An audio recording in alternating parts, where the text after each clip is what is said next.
welcome back for part 4 of our series on sleep.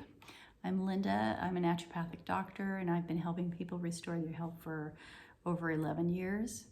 I've learned what works and what doesn't, and regenerative detoxification is your golden key to restoring your health to vitality. So today we're talking about the role of anxiety in sleep, and I have 3 other videos on sleep, and so if you haven't already, like and subscribe to my channel so that you'll be able to get to those. I'm also going to leave some information in the links of how to get to the protocols to help yourself. Plus, my Big 4 video is going to be in the description below. Also, I highly recommend you watch that. And let's get right to it. So we've talked about the role of the pineal gland, the role of your digestion, and how that can cause sleep disruption, and we've talked about pain. So today we're going to talk about anxiety and how that affects your sleep patterns. So everything is always connected, and we always have to go to the basics, always the basics, right? Getting healthy is a very simple thing. However, it's not easy. And it's all about regeneration of tissue, detoxification of the old acids out of the body.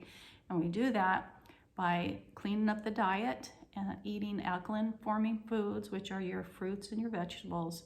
And I highly recommend lots of fruit because it's the most energetic.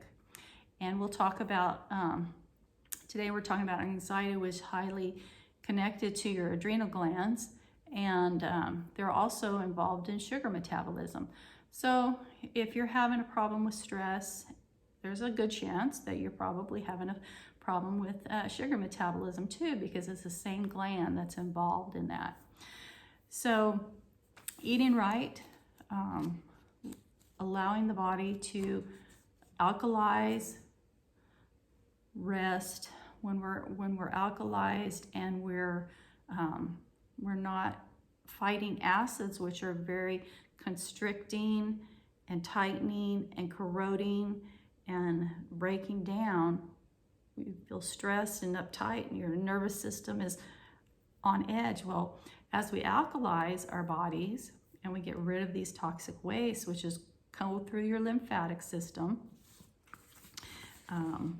and should be coming out your urine. Let me show you this.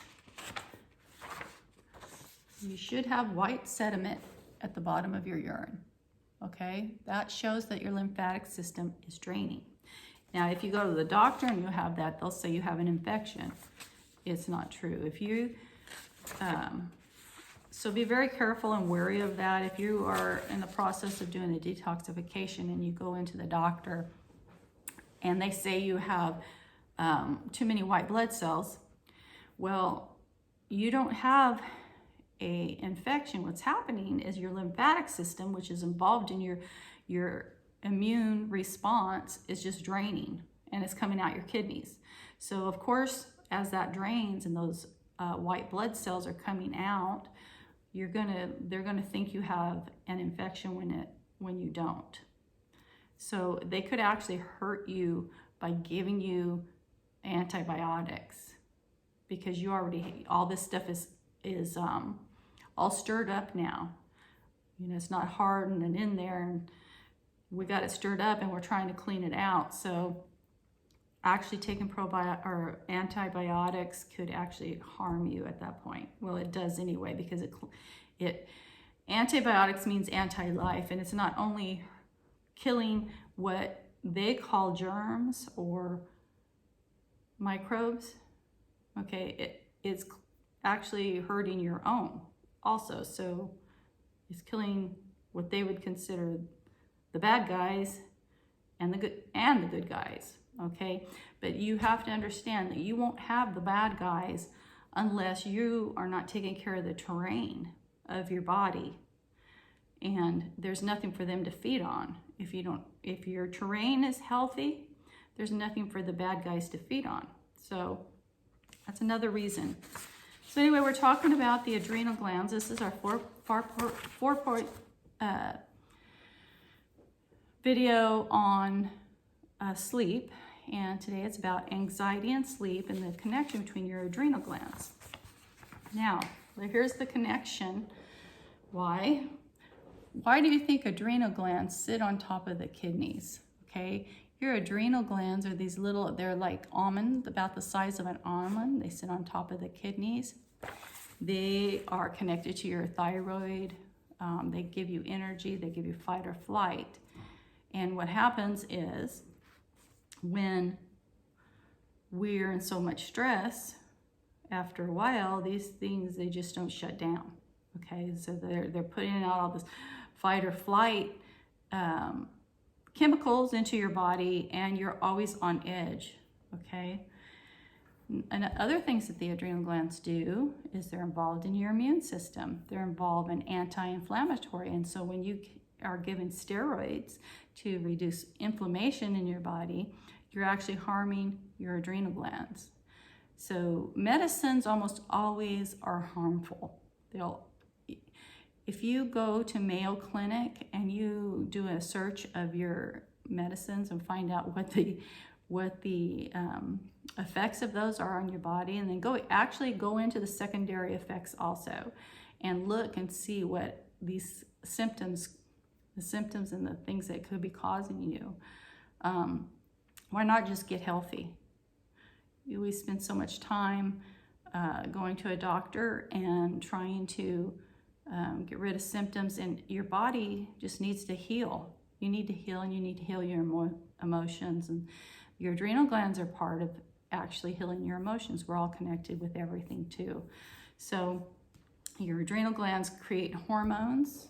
Okay, also they're involved in metabolizing your nutrients, your B vitamins, your creating different things that your body needs to function. So it's not, your adrenal glands are very important, and they're very small, and they are sitting right on your kidneys. And so there is a connection between the adrenal glands and the kidneys. So if you do the urine test, like I've been trying to tell everybody, don't skip that part. Do your urine test, see if your kidneys are filtering. You do the urine test by urinating in a jar, your first urine of the day.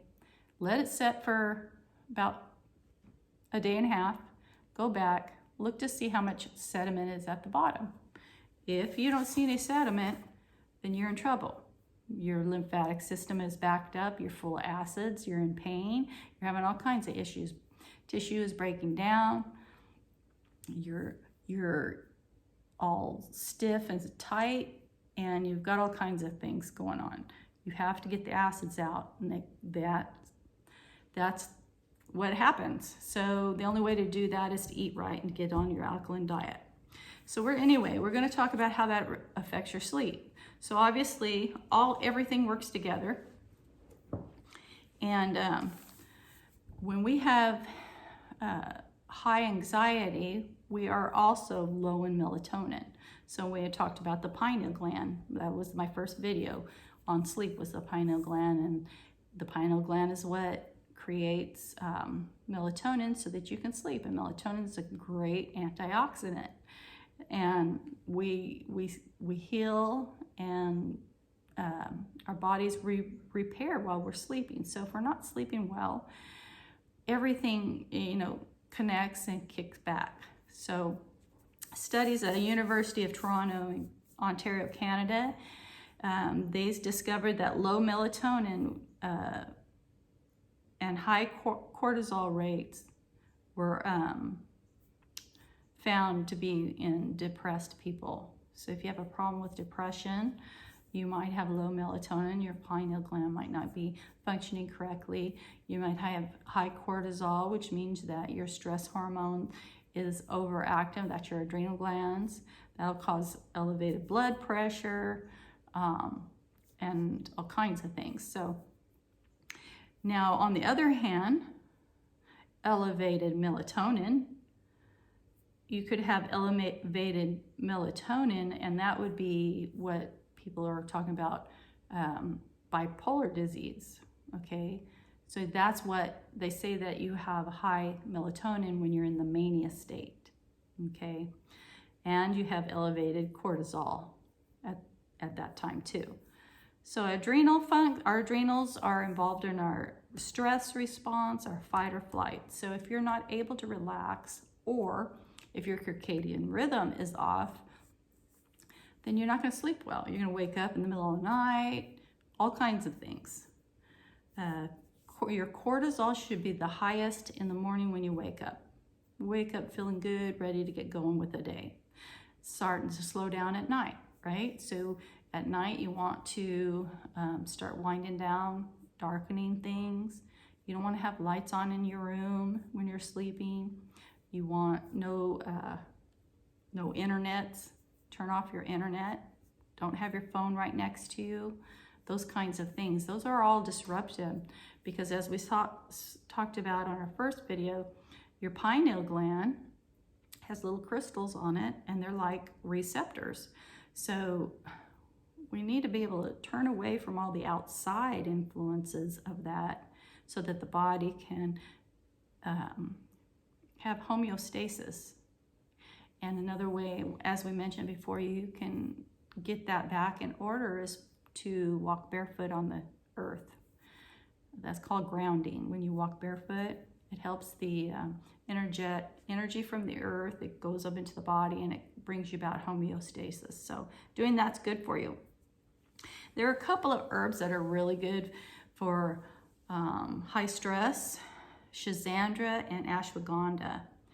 Ashwagandha is also called withania. They're this ashwagandha with withania are the same herb. Schizandra, very good for stress. Studies show that schizandra, the herb schizandra, reduced blood glucose and cortisol in a rat study. So oftentimes when you have high cortisol, you also have high blood sugar. Well, and then you think about, well, the adrenal glands are also involved in metabolizing blood sugar. So it all connects. And then another controlled study, ashwagandha was showed if you take 600 milligrams a day for 8 weeks, it improved mental alertness. And another study found that cortisol levels were lowered and had significant improvement on sleep. And so that's ashwagandha. Now I have a formula in my sleep protocol for you, and it's a really great one to help with stress. And it's got the B vitamins in it. It's got ashwagandha and schizandra in it, and some herbs that are specific for the brain. And so it's in the protocol.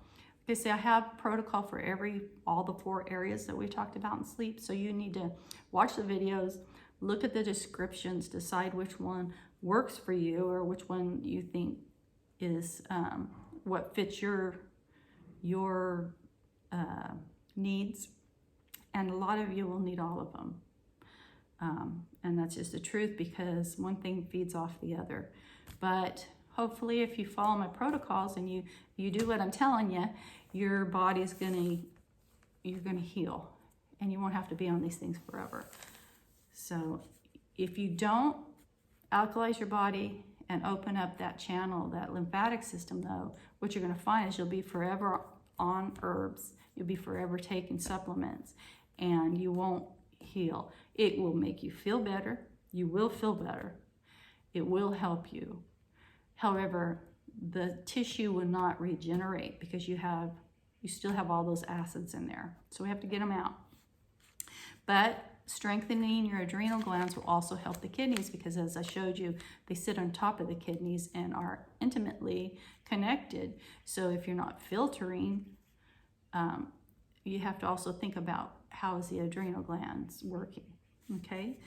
So both are involved. And there's the pituitary adrenal thyroid axis. So if your adrenals are down, your thyroid can be down. If your thyroid is down, it can cause your adrenal glands to be down. So you're not going to have energy through the day. You're not going to be able to think straight. Your adrenal glands produce neurotransmitters that's involved in the whole nervous system. So that's why it's so important to address the adrenal glands in addition to your kidneys and your lymphatic system. So bees are very good for stress, which is in the formula that I have for you. And this formula, all my formulas are food-based or herb-based, okay? I don't give you isolated. There's like one exception that I make because I cannot find anything else. And if any of you know of one, please let me know. But the pineal gland is really hard to find because it's just a small little part of the brain, and not very many manufacturers are involved in making it. So I use the best resource that I know, and it's already in my protocol. It has been out of stock quite often, and we just have to do the best we can until things start, the supply chain opens back up. Just do our best, and you can get homeopathic remedies that can be helpful, but what I am finding is that people are so ill that they cannot just do a homeopathic remedy anymore. There used to be homeopathic remedy or hospitals here in the U.S., and there's other countries that actually have homeopathic hospitals where they just use homeopathic remedies.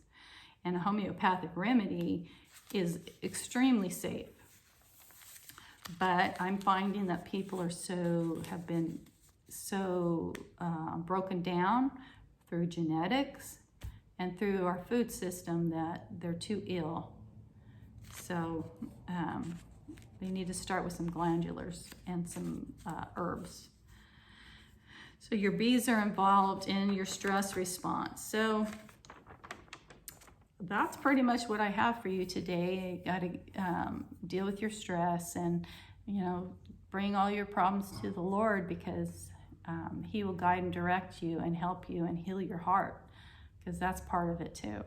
So please like and subscribe my video and share it with your friends.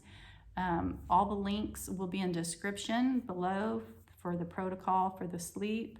I'll also put the video of the big four in there. And you guys have a wonderful day. Take care. I hope here's to good health.